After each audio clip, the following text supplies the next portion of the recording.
These, especially single point sling guys, you're going to see. We're going to do a couple non-firing drills. You're going to see that you're going to have to maintain positive control, or things are going to start moving around, and things are going to start hurting.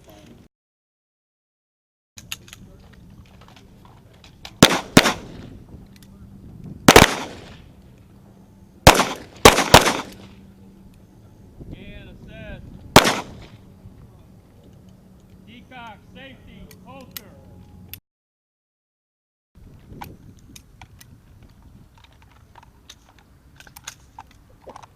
Set your rifles up one more time. All right, we're good. We're moving. Contact! Contact! Contact! Contact!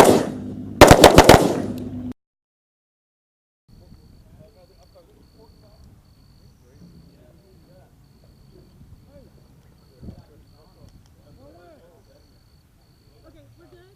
We're just gonna move back. Contact!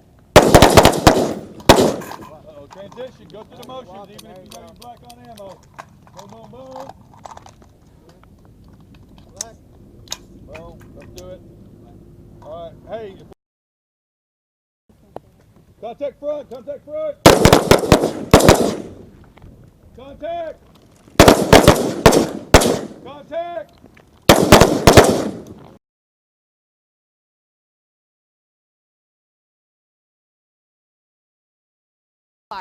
The training's going pretty well. We're learning a little bit more techniques on marksmanship and how to engage close targets. It's very good. We're learning a lot more techniques from them, and they're very approachable. And it's definitely going to help, especially for the new guys or the younger guys, getting the mindset and how to get into situations with a clear mind and to adverse through certain situations that might occur. Real life scenarios would be like escorting VIPs through Afghan counterparts to do meetings and stuff to help them get back better themselves so they can operate with themselves only. They're going to be experiencing the stresses, what it is to maintain focus and discipline on themselves to be able to operate knowing that there's a threat out there. And so it gets them in the right mindset so they can handle that and be prepared for when it does happen, if it happens. It's very important to be skillful and also getting all the information for the commanders to lay out the battlefield for them so they can maneuver their elements throughout the operation. So it's very important for us to know what we need to do. Ready to help the Afghan people to get back and have their own country and help them out in any way we can. With the guys that I got here for 6 months, we are very ready. Done very well getting trained up. So as my experience in 5 years or 5 deployments, that these group of guys, they're pretty well ready to go. And how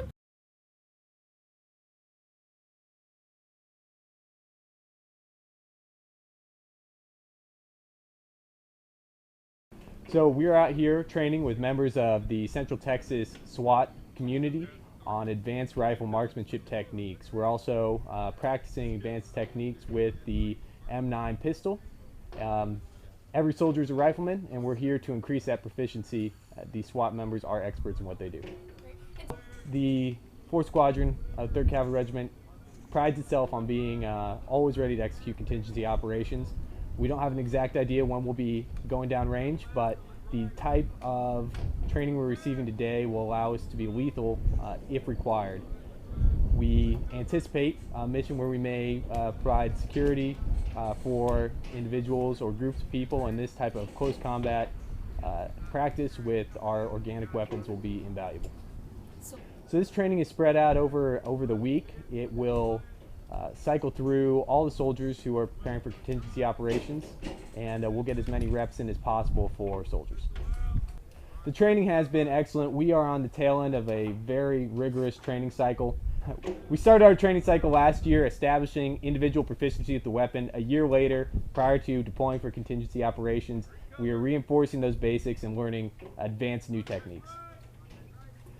I hope to gain a greater familiarity with my weapon in a combat situation. The instructors are stressing the soldiers and myself out here on the range, asking us to do things more exactly and more quickly.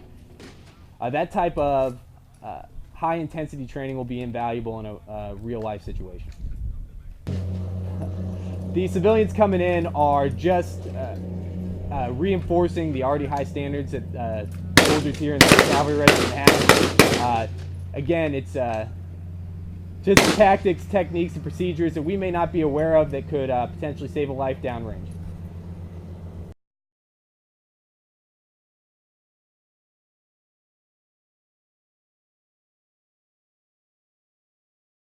So when we were invited to do this, it was a huge honor and quite a privilege to be able to give forward. Essentially, the information that we are passing to these guys, this training, is something that was passed to us. This is not something that we've invented. It's nothing that we have created. This is good training that has been passed to us through other soldiers, through other SWAT team members, and we're just passing it forward to them. And then. And bring something that they're not used to, which is a dual carry with respect to weapon systems. And it's something that we as SWAT team members specialize in, which is carrying a long gun, a rifle, and a handgun, which is a pistol. And operating with both of those weapon systems is not something that the Army or these particular troopers are used to.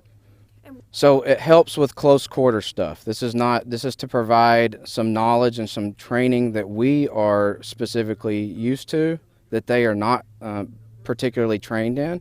And it seems to me the close quarter stuff, more a non-typical military style atmosphere or theater. With training, it is. I'm actually a training officer of the police department. With our SWAT team, we train quite a bit regionally. It is the first time that I'm aware of that the CART team has provided training on a military installation to military members. We couldn't be more excited to have the soldiers in the mindset that they have. They're hungry. They came with their eyes open and their ears open, and they're very accepting upon the training that we're providing them.